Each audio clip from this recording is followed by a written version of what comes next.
안녕하세요. CKN입니다. 변덕스러운 날씨 속에서 펼쳐진 또 하나의 감동의 드라마 2025년 시즌 12라운드 영국 그랑프리 리뷰를 시작하겠습니다.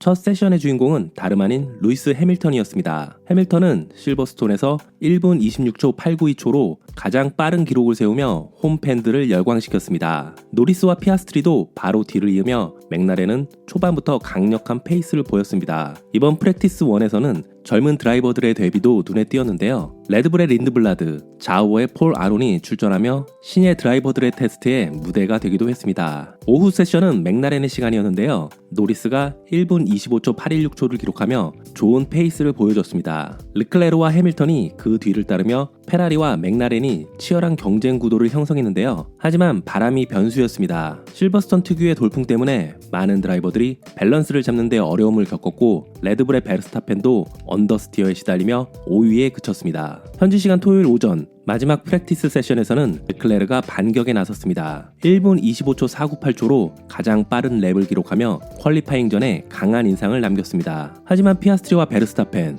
노리스까지 모두 0.1초 이내로 따라붙어 상위권 격차는 말 그대로 종이 한 장 차이였습니다. 이번 세션에서 주목할 만한 것은 금요일에 고전한 레드불이 토요일에는 세팅을 어느 정도 해결하며 반등의 실마리를 잡았다는 건데요. 츠노다도 5위를 기록하며 퀄리파잉에 대한 기대감을 갖게 했습니다.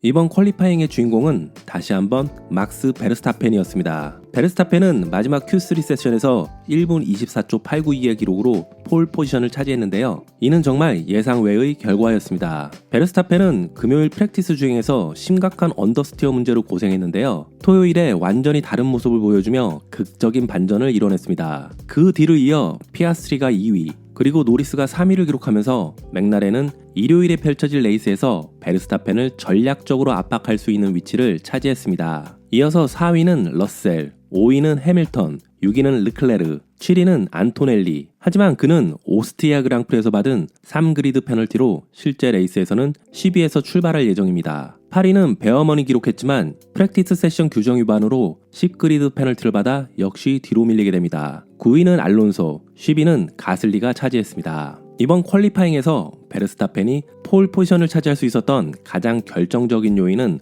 로우 다운포스 리어윙 세팅이었는데요. 금요일 프랙티스에서 심각한 언더스티어로 인한 밸런스 문제를 겪은 레드불은 과감하게 다운포스를 줄이는 방향으로 세팅을 변경했습니다. 로우 다운포스 세팅은 단순히 퀄리파잉을 위한 것이 아니라 레이스까지 고려한 전략적인 선택으로 보이는데요. 직선 구간에서는 속도를 극대화하고 고속 및 저속 코너에서는 베르스타펜의 뛰어난 드라이빙 실력을 믿고 로우 다운포스 세팅의 약점을 보완하려는 전략을 택한 것으로 보입니다. 레드불의 지속적인 타이어 온도 관리 문제를 고려할 때 로우 다운포스 세팅은 타이어에 가해지는 부하를 줄여 온도 상승을 억제하는 효과도 기대하는 것으로 보입니다. 맥라렌의 듀오는 마지막 플라잉 랩에서 약간의 실수로 인하여 베르스타펜에게 밀려 2위와 3위를 차지했는데요. 과연 팀 차원에서 어떤 전략을 펼칠지가 기대가 됩니다. 한편 Q2까지 좋은 모습을 보여줬던 페라리의 듀오는 5위와 6위라는 다소 실망스러운 성적을 가져갔는데요. 프랙티스 세션에서 보여준 좋은 레이스 페이스를 봤을 때 레이스에서 경쟁력 있는 모습을 보여줄 것으로 기대가 됩니다.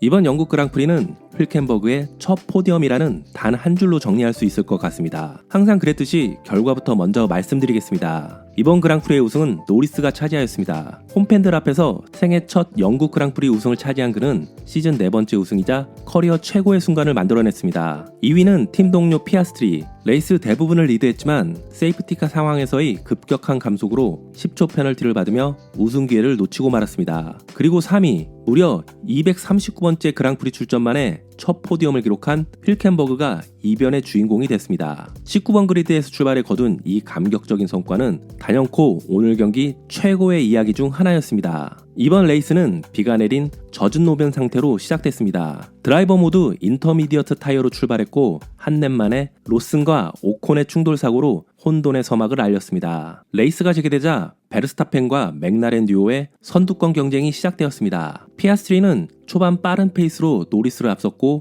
8번째 랩에서는 베르스타펜마저 추월, 레이스를 리딩하였습니다. 그러나 경기 중반 또 다른 세이프티카 상황이 발생합니다. 세이프티카 상황에서 레이스를 이끌던 피아스트리, 이때 피아스트리가 급격히 속도를 줄이며 베르스타펜이 추월하는 장면이 연출됐고 피아스트리의 급격한 감속이 규정 위반으로 판단되면서 10초 페널티가 내려졌습니다. 이 페널티는 결국 노리스가 우승을 가져가는데 결정적인 계기가 됩니다. 더욱 극적인 것은 레이스가 재개되자마자 베르스타펜의 차량이 스핀을 하면서 순위가 2위에서 10위까지 추락한 것이었습니다. 트랙이 점차 마르면서 드라이버들은 슬릭 타이어로 교체했고 타이어 교체 타이밍이 승부에 또 다른 변수로 작용했습니다. 이번 그랑프리 후반부의 백미는 휉켄버그와 해밀턴이 마지막 포디엄 자리를 두고 벌인 치열한 접전이었는데요. 소프트 타이어를 장착한 해밀턴은 매 랩마다 휉켄버그를 맹렬히 추격하며 간격을 좁혀갔습니다. 하지만 휉켄버그는 끝까지 흔들림 없는 주행으로 해밀턴의 압박을 버텨냈고 결국 자신의 F1 커리어 첫 포디엄을 지켜내는데 성공했습니다. 한편 마지막까지 포디엄을 향해 질주한 해밀턴은 아쉽게도 4위로 레이스를 마무리하며 영국 그랑프리에서 이어오던 자신의 포디엄 연속 기록에 마침표를 찍게 되었습니다. 레이스 중반 스핀으로 인해 한때 10위까지 밀려났던 베르스타펜은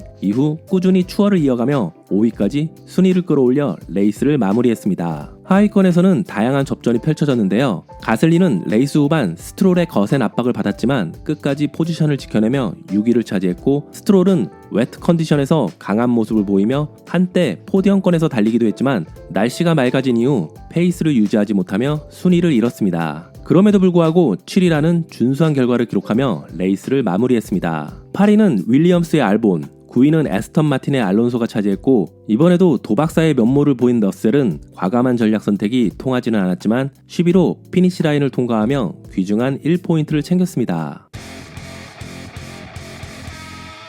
2025년 영국 그랑프리 레이스 막판 펼쳐진 해밀턴과 휉켄버그의 3위 싸움은 이번 그랑프리의 최고의 장면이었습니다. 휉켄버그는 레이스 후반부까지 좋은 타이밍의 피트스탑과 완벽한 타이어 전략으로 3위를 지키고 있었습니다. 경쟁자들이 초조하게 슬릭 타이어로 갈아타다 미끄러지고 애매한 시점에 피팅이나다 손해를 볼 때 휉켄버그는 타이어 교체 타이밍을 정확하게 맞추며 상위권으로 뛰어올랐는데요. 비가 오락가락하는 혼돈의 실버스톤, 레이스가 막바지에 접어들면서 휉켄버그는 239번째 도전만에 생애 첫 포디엄을 눈앞에 두고 있었습니다. 하지만 그의 뒤에는 홈팬들의 열광적인 응원을 등에 업은 7회 월드 챔피언 해밀턴이 빨간 페라리를 몰고 빠르게 거리를 좁혀오고 있었습니다. 해밀턴은 꾸준히 랩타임을 줄이며 마지막 스틴트에서 휉켄버그를 압박했습니다. 관중석에서는 해밀턴의 추월 시도를 기대하는 함성이 터졌고 휉켄버그는 그야말로 엄청난 중압감 속에서 레이스를 이어갔습니다. 마지막 피트스탑 이후 해밀턴과의 간격이 잠시 벌어졌지만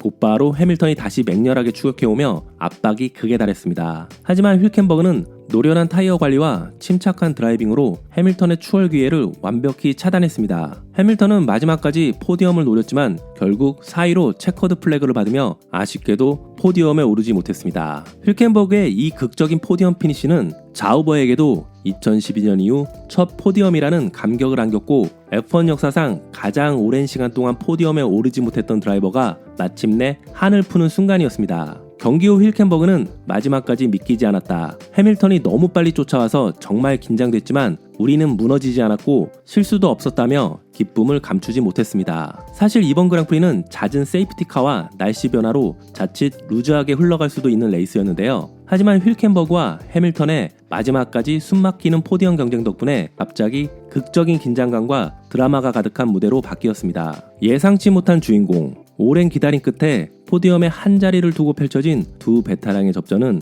올 시즌 최고의 명장면 중 하나로 오래 기억될 것 같습니다.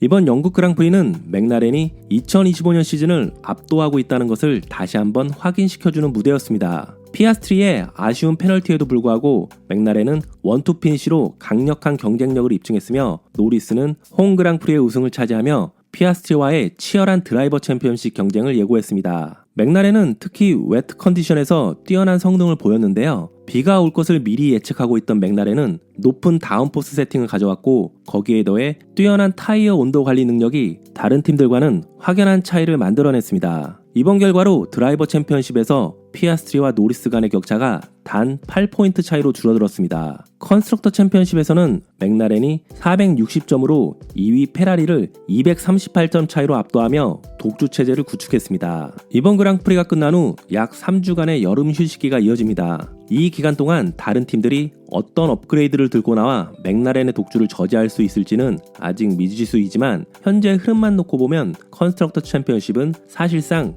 2위 싸움으로 굳어지는 분위기입니다. 그만큼 이제 관심은 드라이버 챔피언십 그리고 맥라렌 내부의 조용하지 않은 전쟁으로 옮겨가고 있는데요. 실제로 이번 레이스 중반 중계 화면에는 피아스트리가 팀 라디오를 통해 내게 순위를 돌려줘야 한다는 메시지를 직접 요청하는 장면도 나왔습니다. 명확한 전략상의 이유가 있었던 것도 아닌 상황에서 왜 그런 얘기를 했는지는 솔직히 납득하기 어렵지만 그만큼 피아스트리 역시 초조함을 느끼고 있다는 신호가 아니었을까 싶습니다. 이제 맥라렌 내부의 경쟁은 본격적으로 불붙고 있습니다. 그리고 마지막으로 한 명의 F1 팬으로서 살짝 아쉬웠던 장면을 하나 얘기하자면 휉켄버그가 포디엄에 오른 그 감동적인 순간 맥라렌의 두 드라이버가 좀 더 적극적으로 샴페인 샤워를 함께 해줬다면 어땠을까 싶습니다. 15년을 기다려 얻어낸 첫 포디엄 그리고 그 역사적인 세리머니를 두 명의 젊은 드라이버가 함께 축하해주는 장면을 기대한 팬들도 많았을 텐데요. 아마도 팬들의 기억에 남을 수 있는 레전드급 명장면이 될 기회를 놓친 순간이 아니었을까요?